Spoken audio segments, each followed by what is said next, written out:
उज्जवल Bharat news की नई पेशकश यूबी न्यूज प्रेजेंट्स अचीवर्स यानी उपलब्धियां, मेरी आपकी हम सभी की उपलब्धियां, हर रविवार रात 9 बजे। नमस्कार, उज्जवल भारत न्यूज में आप सभी का स्वागत है। ट्रांसजेंडर नाम सुनते ही एक ऐसा महसूस होता है कि हम क्या स्त्री के बारे में बात कर रहे हैं, महिला या पुरुष के बारे में बात कर रहे हैं। लेकिन अर्धनारेश्वर का भी एक व्यक्तित्व होता है। हमारे ग्रंथों में अर्धनारेश्वर, जो एक शिव का भी रूप माना जाता है, वो भी ग्रंथों में उल्लेख किया गया है। अप्रैल 2014 में सर्वोच्च न्यायालय ने सुप्रीम कोर्ट ने भारत के कानून में ट्रांसजेंडर को तीसरा लिंग घोषित किया था।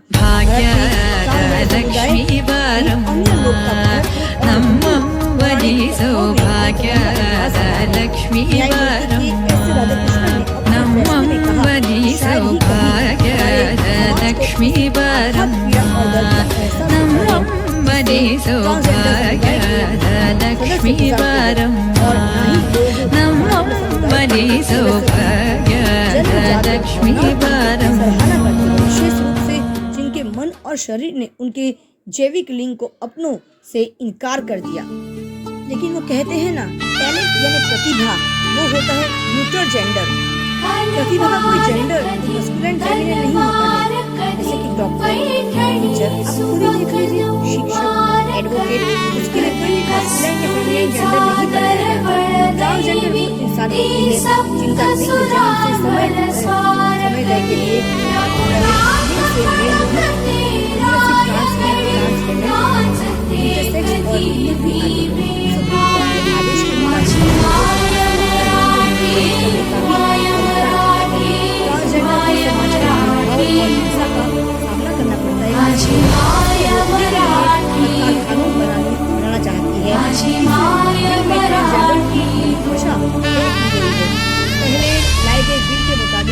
व्यक्ति ऐसा व्यक्ति है जो ना तो पूरी तरह से महिला और ना ही पूरी तरह से पुरुष है। वो महिला और पुरुष दोनों का संयोजन भी हो सकता है या फिर दोनों में से कोई नहीं। इनके अतिरिक्त इस व्यक्ति का लिंग जन्म के समय नियत लिंग से मेल नहीं खाता, और जिसमें ट्रांस मैन यानी परापुरुष, ट्रांस विमेन यानी परास्त्री और इंटरसेक्स भिन्नताओं और लिंग विश्लेषणाओं और वाले व्यक्ति भी आते हैं। लेकिन ईश्वर ने हर प्रतिभाशाली व्यक्ति को यानी हर प्रतिभा को किसी भी लिंग में अलग अलग विभाजित नहीं किया है। हर प्रतिभाशाली व्यक्ति एक अपना व्यक्तित्व लेकर इस धरती पर जन्म लेता है, और आज हम ऐसे ही एक प्रतिभाशाली व्यक्ति, इसका नाम है डॉक्टर सानवी जेठवानी जी से आज हमने मुलाकात की। विशेष रूप से आज एक्सक्लूसिव इंटरव्यू आज उनके साथ उज्जवल भारत की टीम ने बात की है। उनकी प्रतिभाओं की शब्दों में हम लोग बयान नहीं कर सकते। चलिए स्वागत करते हैं डॉक्टर सानवी जेठवानी जी का। बहुत बहुत स्वागत है आपका हमारे इस उज्जवल भारत न्यूज चैनल के ऑनलाइन प्लेटफॉर्म पर। आपका मैं तहे दिल से स्वागत करती हूँ। धन्यवाद। पता है, जब मैंने आपको और प्लेटफॉर्म में देखा, आपको बोलते हुए सुना, और आपके जब मैंने दर्द को देखा, उसके बाद आपके मैंने अचीवमेंट को सुना, तो मैं ये कल्पना नहीं कर पाई कि एक व्यक्ति एक ऐसे दौर से गुजरने के बाद, तकलीफों से गुजरने के बाद जब वो कुछ अचीव करता है तो वो अकाल्पनीय हो जाता है। तो मेरे लिए एक अकाल्पनीय घटना है आपसे ऑनलाइन माध्यम से बात करना, आपसे मिलना एक बहुत बड़ी उपलब्धि है मेरे लिए। एक बार आपका स्वागत। बताइए कि आपने जो ये डांस शुरू किया है, कब से शुरू किया, और आपने अपने अंदर जो एक तब्दीली, परिवर्तन किया है, वो कैसे आपके जहन में आया था? हमारे दर्शक बहुत उत्सुक है इस बात को जानने के लिए। कहते हैं कि कलाकार पैदा होते हैं, बनते नहीं हैं। एक जन्मजात कला मिलती है और एक बच्चे को या किसी भी व्यक्ति को अगर उसके पैदा होने के बाद अगर उसके गुण देखोगे तो पता चल जाता है कि इसमें कहीं ना कहीं कला छुपी होती है।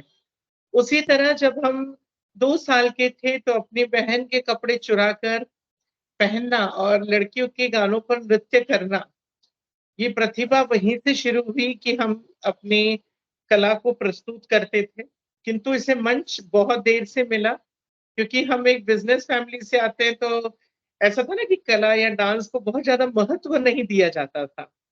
तो इस कारण से हम जब 5वीं कक्षा नहीं 5 साल के थे, हमने पहली बार एक वो गणपति उत्सव में जो स्पर्धाएँ होती हैं, गली नुक्कड़ों पर या समाज द्वारा आयोजित की जाती हैं, मंडल द्वारा आयोजित की जाती हैं, उसी में ही हमने पहली बार अपनी नृत्य की प्रतिभा दिखाई थी और वहाँ से हमारे नृत्य की इस करियर को शुरुआत हुई थी। अ, डॉक्टर जी, मैं आपसे एक और महत्वपूर्ण सवाल पूछूंगी कि आपके अंदर ये परिवर्तन कैसे आया? आपने इस परिवर्तन को करना है, आपके अंदर परिवर्तन आना चाहिए, ये कैसे जहन में, कैसे आपने इतनी हिम्मत कैसे आई खुद को परिवर्तित करना? कैसे होता है ना कि आप अपने आप में जब असमंजस में पड़ते हैं कि आप एक पुरुष के शरीर में महिला हैं, तो आप अनकंफर्टेबल, डिप्रेशन या अनेकों ऐसे बीमारी के शिकार हो जाते हैं जो कि आप शरीर से फिट नज़र आते हैं, लेकिन आपको पता चलता है कि कुछ गलत हो रहा है। वो गलत जी। क्या है ये क्वेश्चन समझने के लिए आपके पास जेंडर आइडेंटिटी का नॉलेज होना बहुत ज़्यादा ज़रूरी है। मेरे जी। केस में ऐसा हुआ कि मैं जब 9वीं 10वीं में थी तब मुझे पता चला कि मेरा जेंडर प्रेफ़रेंस कुछ और है। मुझ पर कुछ अत्याचार भी हुए, उसके बाद ऐसा पता चला कि yes, I am not a normal male, कुछ तो हमारे अंदर बदलाव है। लेकिन बहुत सालों तक हम अपने आप को समलैंगिक समझने लग रहे थे। किंतु मुझे जी। लड़कियों के कपड़े पहनना, लड़कियों की तरह तैयार होना, पूरी तरह साज-श्रृंगार करना ये बहुत पसंद था। तो हम कहीं न कहीं खुद को कन्फ्यूज़ हो रहे थे कि हम हैं कौन? फिर मेरी मुलाकात ट्रांसजेंडर से हुई थी, जहाँ मुझे इसके बारे में पूरी तरह से डीप नॉलेज मिला कि ये होते क्या हैं और हम क्या होते हैं। तब पता चला कि yes I am also a trans, किंतु मैं पुरुष के शरीर में अटक गई हूँ। फिर मैंने डॉक्टरों से मिलकर पता किया जब उम्र थी मेरी 25 साल, अच्छा। तब मुझे पता चला कि मैं अपने आप में परिवर्तन कर सकती हूँ, ये सब हो सकता है। लेकिन परिवार, समाज के डर से ये करने तक मुझे और 5 साल लग गए क्योंकि इसके बारे में और दृढ़ अभ्यास करना और तरीके से पता करना कि क्या है, किस तरीके जी। से हम इसमें आगे बढ़ सकते हैं। इसके लिए मुझे और 5 साल लग गए। मैंने 30th उम्र में अपना ऑपरेशन करवाया। अच्छा। बहुत महत्वपूर्ण सवाल उत्तर आता है कि समाज या परिवार, देखिए समाज शुरू होता है पहले हमारे अपने घर से, लेकिन जब हमारे घर के लोग जब स्वयं हमें स्वीकार नहीं करते, तब ऐसा महसूस होता है कि उसके बाद समाज स्वीकार करेगा। पहले तो घर वालों को स्वीकार करना बहुत जरूरी होता है। तब क्या लगता है, कैसा लगता है तब? सब कुछ हार कर जब हम किसी की ओर बढ़ते हैं, वो होती है माँ। जी। जब दुनिया से रूठ कर किसी को मनाने जाते हैं, वो होती है माँ। किसी के सहारे के लिए जब ढूँढने जाते हैं, वो होता है बाप। तो हम जब अरे बाप रे! ये क्या हो गया? शब्द भी देखिए, अरे जी। माँ नहीं बोलते, अरे बाप बोलते हैं। यानी हम दुःख में सबसे पहले जिसे याद करते हैं, तकलीफ में होते हैं माँ-बाप। क्योंकि उनका आसरा, उनका सहारा हमारे दुःख के लिए सबसे बड़ा दवाई होती है। लेकिन बिल्कुल। जब उन्हें अस्वीकार है, जब वो आपको तहे मन से या दिल से स्वीकार नहीं कर पाते हैं, तो जी। पीड़ा तो ज़रूर होती है क्योंकि आपके ऊपर की छत फटे जैसा लगता है। क्योंकि परिवार एक छतरी की तरह है उस बारिश में, जो दुखों के बारिश में आपको झाँके हुए, ढके हुए रखी है। और वो जब आपको बोलते हैं कि नहीं आप हमारे नहीं हो या हम आपके साथ नहीं रह सकते या आप हमारे साथ नहीं रह सकते, वो पीड़ा असहनीय हो जाती है क्योंकि आप पूरी तरह से हार जाते हैं। जी। किंतु हार के आगे जीत है, डर के आगे संघर्ष है। बस यही अगर हमने सोच लिया, तो ये डर भी मुश्किल नहीं लगेगा। हमारे देश में ऐसे बहुत सारे ट्रांसजेंडर होंगे, ऐसे बहुत सारे व्यक्ति होंगे जिसको खुद की पहचान के लिए वो काफ़ी लड़ाई कर रहे हैं, जैसे कि आपने कहा, लेकिन उसके बाद भी क्योंकि मैं समझती हूँ प्रतिभा के लिए कोई जेंडर की आवश्यकता नहीं होती है। प्रतिभा खुद एक न्यूट्रल है, क्योंकि डॉक्टर, वकील, ये जो एक प्रोफेशनल जो एक कोर्स है, उसको ग्रामर ने क्यों उसको जेंडर वाइज़ अलग डिफरेंशिएट नहीं किया। डॉक्टर हमेशा लेडी डॉक्टर, जेंट्स डॉक्टर में कभी कोई डिफरेंशिएट जेंडर से ग्रामर व्याकरण खुद उसको उसको डिफरेंशिएट नहीं कर पाया। तो मतलब वो भी तो प्रतिभाशाली व्यक्ति होते, प्रोफेशनल व्यक्ति होते हैं। जैसे कि टीचर में कोई जेंडर नहीं होता, शिक्षक शिक्षक होता है, डॉक्टर डॉक्टर होता है, चाहे वो मेल हो चाहे फीमेल हो। तो जब ऐसे बड़े प्रोफेशन के लिए कोई डिफरेंशिएशन नहीं है, तो हम जैसे आम लोग की जेंडर को डिफरेंशिएट करके, जेंडर को डिफरेंशिएट करके ही प्रतिभाओं को हम लोग नहीं देखते और उनको हम लोग पिछाड़ देते हैं, उनको स्वीकार नहीं करते। ऐसा कहीं ना कहीं बदलाव हमारे समाज में नहीं आना चाहिए। आपको क्या लगता है, मेरा सवाल गलत है क्या? देखिए, सबसे इम्पोर्टेंट है कि इंसान पैदा होता है तो एक शरीर लेता है और मरता है तो शरीर छोड़ता है। तो शरीर ये सिर्फ इस ज़मीन पर ही हमारा उसका वैल्यू है और हम उसी को देखकर सामने वाले का जेंडर, जात, धर्म सब उसी के ऊपर ठहराते हैं, राइट? तो इम्पोर्टेंट है कि वो जब मर जाता है उसके बाद उसका जात, धर्म, नाम सब खत्म हो गया, वो तो आत्मा है। तो सबसे इम्पोर्टेंट है, आपने जैसे कहा कि शिक्षक या डॉक्टर, इनको सिर्फ एक नाम से संबोधित किया है, वहां व्याकरण की कोई परिभाषा नहीं है कि he doctor, she doctor, transgender doctor. हाँ।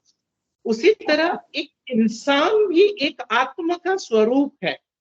सिर्फ शरीर के आकार की वजह से हम उसे मेल जेंडर या फिर उसे फीमेल जेंडर या ट्रांसजेंडर ऐसे अलग अलग उसमें ढांचों में डाल देते हैं। किंतु जब आप देखेंगे किसी इंसान को, अगर इंसान को इंसान के नाम से ही बुलाया जाए, तो मुझे लगता है कि ये सब व्याकरणों की फिर से जरूरत नहीं पड़ेगी, क्योंकि हमारा देश आज भी पुरुष प्रधान देश है, जहां पर आज भी पुरुषों की ताकत उतनी दिखाई जाती है। क्योंकि जब भी चैनल ओपन करो, बलात्कार, अत्याचार, महिलाओं के साथ ये वो, मतलब इतने सारे संदिग्ध केस हम देखते हैं। तो ऐसा लगता है कि आज भी हमारा देश ये पुरुष प्रधान देश है, तो यहाँ पर ट्रांसजेंडर की वैल्यू कैसे बढ़ाएगी? It's very difficult. बात करते हैं आपकी अचीवमेंट्स के बारे में, आपकी उपलब्धियों के बारे में कि आपने रिसेंट देना हो, आपने पीएचडी की डिग्री पदवी हासिल करी है, तो उसके बारे में कुछ चर्चा करेंगे कि किस प्रकार से आप इस कला के क्षेत्र में आई और इसके बाद आपने कोई पीछे मुड़कर नहीं देखा। संघर्ष तो आपने किया होगा, क्योंकि हर्डल्स तो जीवन का एक ऐसा हिस्सा है, इतने हर्डल्स आते इतने ही हम लोग छलांग लगाना सीख जाते हैं। तो देखिए, कैसे आपने? एक बहुत सुंदर है कि education builds knowledge, knowledge builds character and character makes society. एक सोसाइटी बनाने के लिए एक व्यक्तित्व की जरूरत होती है। उस व्यक्तित्व को अपना व्यक्तित्व साबित करने के लिए ज्ञान की जरूरत होती है और ज्ञान प्राप्त करने के लिए शिक्षा की जरूरत होती है। तो शिक्षा एकमात्र माध्यम है जो सोसाइटी क्रिएट करता है। देखो लिंक कैसा है, हम सिर्फ शिक्षण और सोसाइटी को रिलेट नहीं करते। शिक्षा से क्या फायदा है? आज एजुकेशन से टीचर, आपने जैसा पहले प्रोफेशन का नाम लिया, एजुकेशन से डॉक्टर बना, एजुकेशन से इंजीनियर बना, इवन डांस के एजुकेशन से हम डांसर बने हैं। हमने भी डांस में शिक्षा प्राप्त की है। मैंने BCA, MBA, MA Bharatanatyam, BA Bharatanatyam, diploma in dance, उसके बाद PhD in folk dance, PhD in management science, diploma in spoken language, diploma in HR. मैंने इतने डिग्रीज हासिल किए हैं और ये सब अभ्यास करते हुए शिक्षण को जब मैं देखती हूँ तो अपने आप को अगर एक अच्छा व्यक्तित्व या अपने आप में कुछ हासिल करना हो, तो मुझे लगता है शिक्षा से बहुत कुछ हासिल हो सकता है। इसलिए मैंने शिक्षा को अपना आसरा और सहारा बनाया।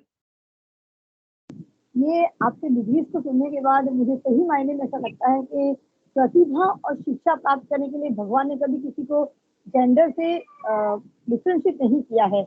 ईश्वर ने जब वंचित नहीं रखा है, जब डिफ्रेंशिएट नहीं किया है, तो समाज और घर परिवार क्यों? मेरा ये बहुत बड़ा सवाल या निशान है, क्यों? आखिर क्यों हम उन्हें स्वीकार नहीं करते?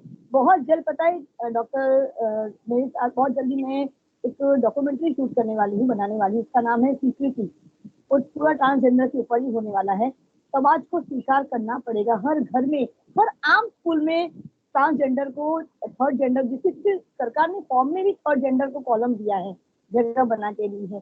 तो आम स्कूलों में ट्रांसजेंडरों के लिए या थर्ड जेंडरों के लिए, किन्नरों के लिए, थर्ड जेंडरों के लिए जो अपने आप को अलग महसूस करते हैं, तो उनके लिए वो स्कूलों में आखिर क्यों जगह नहीं है? क्यों बेंचों में जगह नहीं है? क्यों पढ़ाई नहीं कर सकते? शरीर अलग है, उनके पास इतनी ही प्रतिभा है, शायद ज्यादा प्रतिभा है जो एक आम इंसान में होता है, तो वो लोग अलग कैसे हैं? मैम इसकी इसकी तैयारी हमारे स्कूल एजुकेशन से शुरू होनी चाहिए। अगर आपने ध्यान दिया होगा, हमारा स्कूल एजुकेशन में एक मेल और फीमेल सिर्फ दो ही चीज पढ़ाई जाती है। आप कभी एक ट्रांसजेंडर को टीचर के तौर पे क्यों नहीं स्कूल में पेश करते, क्यों नहीं बताते हैं उन बच्चों को? उन बच्चों के पास अगर टीचर नहीं है तो स्कूल की जो वार्ड बॉय हैं, स्कूल में जो वार्ड लेडीज हैं, स्कूल में जो पियून्स हैं, उनको ट्रांसजेंडर को भर्ती करेंगे तो उस बच्चों को पता चलेगा कि ये दाढ़ी वाली मम्मा है, या इसके फेस पे थोड़े से ऐसा तो ये भी एक लेडी है, ऐसा भी कोई प्रकार होता है। बाबा इसकी तरफ देख के हमें पता चलता है कि ये ट्रांसजेंडर है, लेकिन ये भी हमारे समाज का हिस्सा है। अगर हमने इसे स्कूली शिक्षा से ही नॉलेज देना और इंक्लूसिविटी जिसको कहते हैं, अगर वहीं से शुरू किया, तभी जाके आने वाली पीढ़ी को स्वीकारने के लिए दिक्कत नहीं जाएगी। क्योंकि वो बच्चा घर जाएगा, माँ बाप को कहेगा वो कितनी अच्छी है, उसके अच्छे गुण बताएगा, तो फिर उसके बारे में जब समाज में जो घृणा है वो निकल जाएगी, तभी चीजों में बदलाव आना शुरू होगा।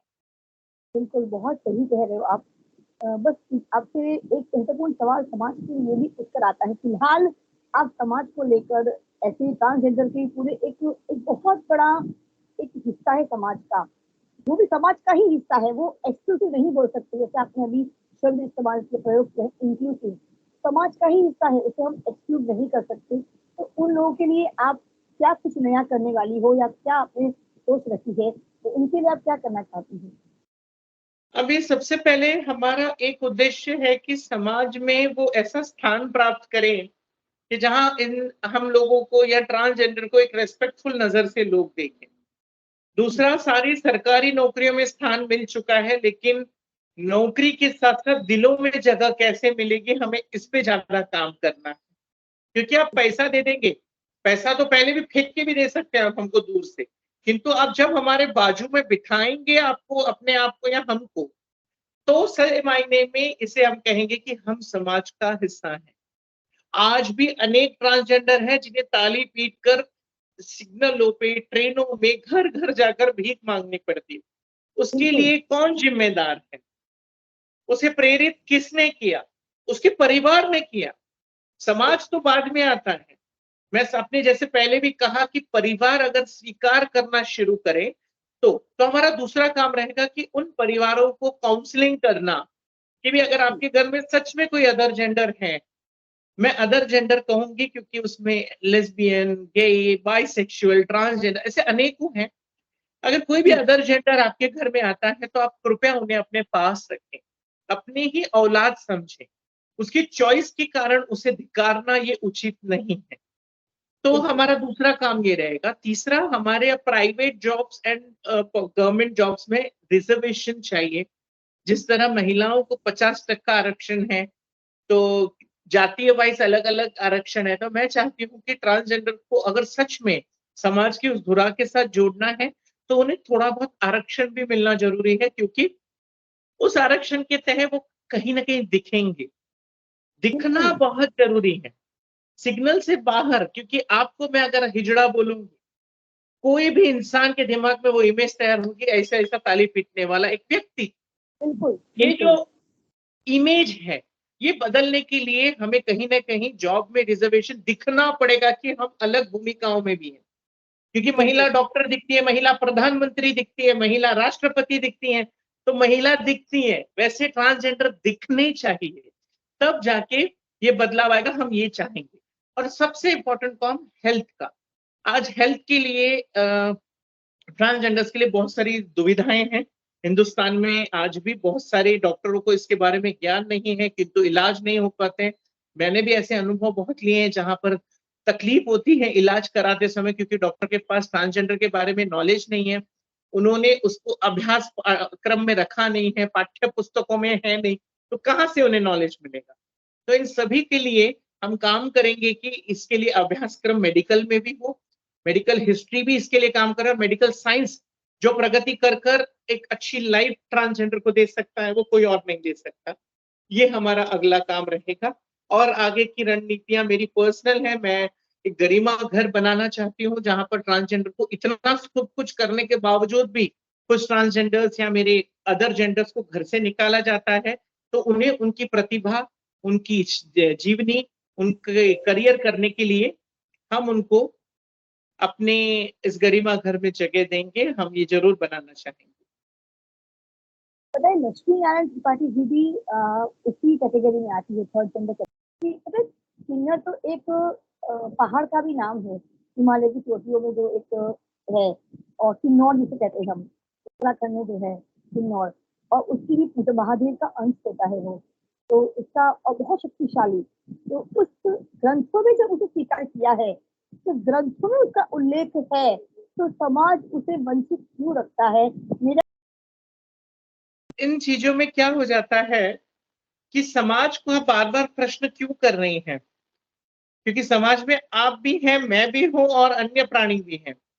तो समाज जब इन व्यक्तियों से ही बनता है, अगर हमें हमारे बाजू में छिपकली दिख जाती है तो हम डर के भाग जाते हैं, सांप नजर आए तो उसे मारने के लिए दौड़ पड़ते हैं। यानी कि हम किसी और चीज को देखकर घबरा जाते हैं, या तो डर जाते हैं, तो डराकर भगा देते हैं। समाज ने हम जैसे व्यक्तियों को ऑड मानना शुरू कर दिया है। We are odd man out. इसी कारण से डर, या तो डर के कोई भागता है, या तो डरा के कोई भगाता है, या तो कोई चीख के थूक के चला जाता है।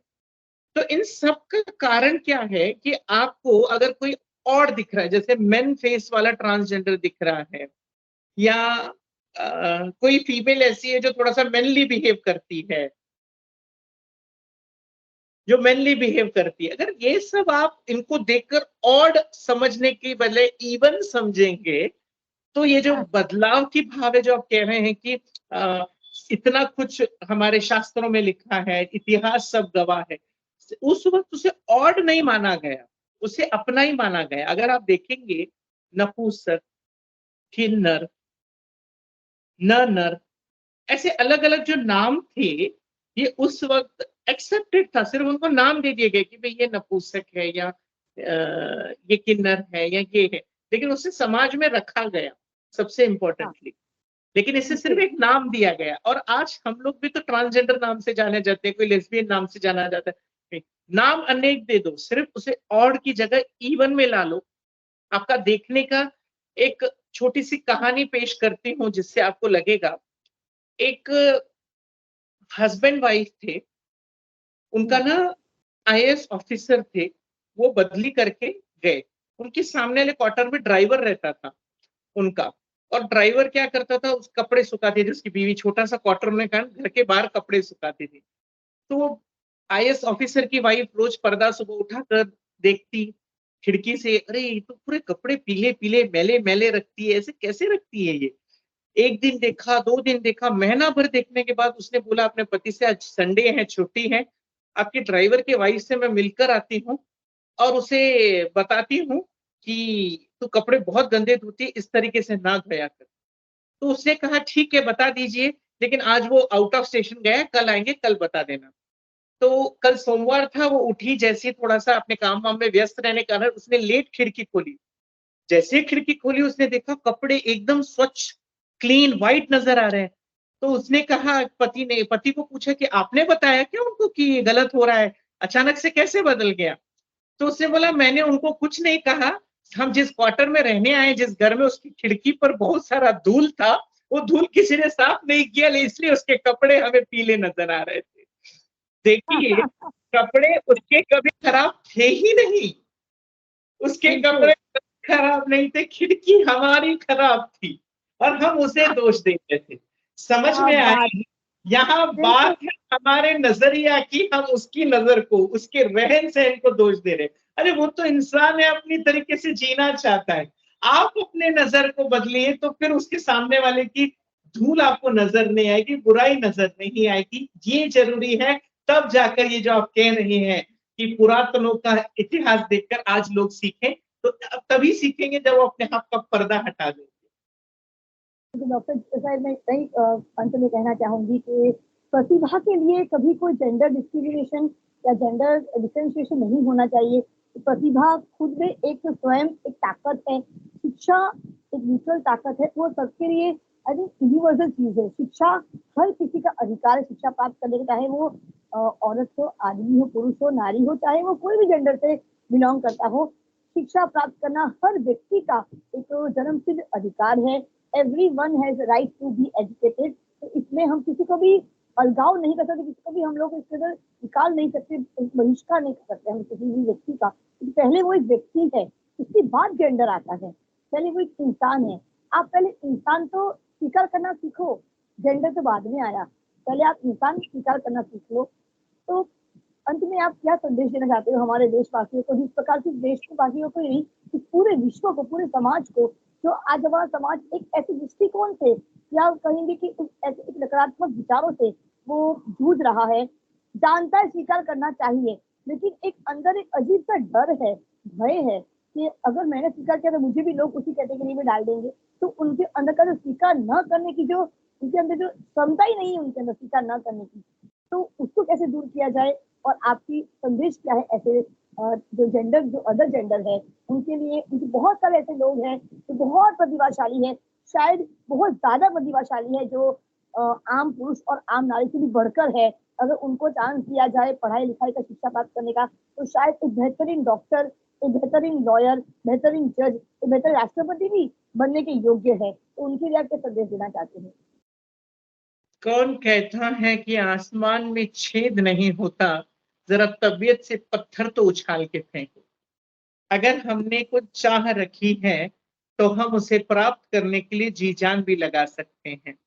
इसीलिए मैं अपने कम्युनिटी को संदेश देना चाहूंगी कि ये संघर्ष खुद के साथ पहले है। आप अपने आप की लड़ाई को जीत लीजिए और समाज के सामने उतनी ही खुली तरह आइए कि yes, I can do anything whatever I want. और दूसरा, अगर आपको समाज नहीं स्वीकारता है तो आप अपने कार्य क्षमता को ऐसा बढ़ाइए कि समाज आपको स्वीकार करने के लिए मजबूर हो जाए। क्योंकि क्या होता है, जब सावित्रीबाई फुले ने महिला शिक्षण की धुरा हाथ में ली तो लोगों ने उन पर भी पत्थर गोबर फेंककर उनका विरोध किया, किंतु आज वही सावित्रीबाई पूरे देश में एक आदर्श की तरह पूजी जाती है। तो उन्हें संघर्ष सहकर उसे मुकाम को हासिल करना पड़ा। तो मैं अपने कम्युनिटी से यही कहूंगी कि संघर्ष के बिना हमें मुकाम नहीं मिलेगा। Let's fight for our right. और अब समाज के लिए मैं एक ही चाहूंगी कि मैंने जिस तरह कहानी कही कि आपको धूल अपने खिड़की से हटानी है, आप अपने हमारी दिशाओं को बदलने पर मजबूर ना करें, क्योंकि दिशाओं बदलने से किनारे नहीं बदलते, नजर बदलने से नजरिया बदल जाता है। अगर नजारे बदलने हैं तो नजरिया बदलिए, आपके आप नजारे बदलते हैं।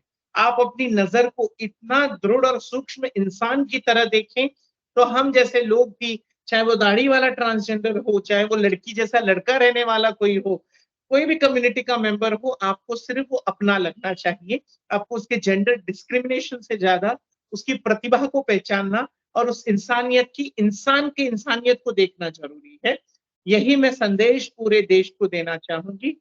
और आगे इतना ही कहूंगी कि जिंदगी न रुकती है किसी के लिए, जिंदगी चलती है हर किसी के लिए।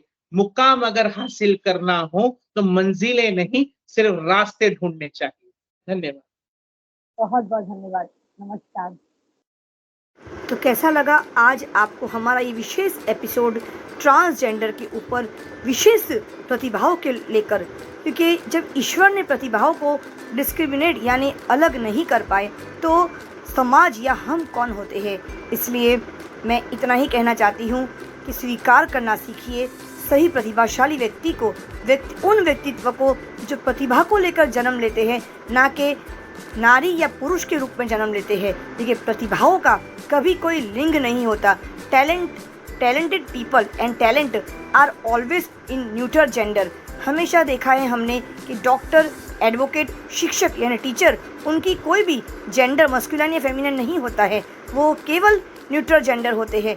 केवल वो एक ही लिंग में पाए जाते हैं या एक ही जेंडर में पाए जाते हैं। जब व्याकरण खुद ऐसे प्रतिभाशाली डॉक्टर, एडवोकेट और शिक्षक को जब जेंडरों में विभाजित नहीं कर पाए तो हम जैसे सामान्य व्यक्ति क्यों प्रतिभाओं को, प्रतिभाशाली व्यक्तियों को इस प्रकार के पुरुष और महिलाओं में विभाजित करने की ये गलती हम दोहरा रहे हैं। उज्जवल भारत न्यूज़ टीम की ओर से डॉक्टर सानवी जेठवानी जी को बहुत बहुत शुभकामनाएं। इसी तरह से वो अपने नृत्य के साथ आगे बढ़ती रहे और समाज के लिए एक सकारात्मक उदाहरण बनकर उभर कर आई है। हमारी तरफ से उज्जवल भारत की पूरी टीम की ओर से डॉक्टर सानवी जेठवानी जी को बहुत बहुत ढेर सारी शुभकामनाएं। इस प्रकार से ऐसे ही प्रतिभाशाली व्यक्तियों को हम हमारे मंच पर लाकर दर्शकों तक पहुंचाना चाहते हैं। हम चाहते हैं कि ऐसे प्रतिभाशाली व्यक्तियों को आप भी सुने, उन्हें देखें, उन्हें समझें और खुद के प्रतिभाओं को, अंदर की छिपी हुई प्रतिभाओं को आप भी मंच तक पहुंचाने का हम सकारात्मक प्रयास करेंगे। तो कहते हैं ना, शरीर हमें ईश्वर देता है, लेकिन उस शरीर को उस स्वस्थ रखने का जो जिम्मेदारी होती है वो हम पर होती है, हम स्वयं पर होती है। उसी तरह से जब ईश्वर ने इस शरीर को बनाया है, उसकी अंदर की प्रतिभाओं को हम कभी भी विभाजित नारी या पुरुष के तौर पर नहीं कर सकते। प्रतिभा हमेशा न्यूट्रल जेंडर ही होता है, वो कभी पुरुष या स्त्री के बीच में उसे विभाजित न करे। Accept the talent, talent is a neutral gender. स्वीकृति दे हर प्रतिभा और प्रतिभावान व्यक्ति को। उज्जवल भारत न्यूज़ की ओर से आज का ये विशेष एपिसोड आप सभी को कैसा लगा, कमेंट में लिखकर ज़रूर बताइएगा। उज्जवल भारत न्यूज़, देश की प्रखर आवाज़। चैनल को लाइक करें, शेयर करें, सब्सक्राइब ज़रूर करें और हाँ, कमेंट करना मत भूलिएगा, क्योंकि आपका साथ ही हमारा विकास है। सबका साथ, सबका विकास, सबका विश्वास और आखिर में सभी का प्रयास। आप सभी के प्रयासों की वजह से ही हम इस प्रकार के व्यक्तियों को हमारे मंच तक लाते हैं और आप सभी से उनकी जो प्रतिभाएं हैं आप तक साझा करने का सकारात्मक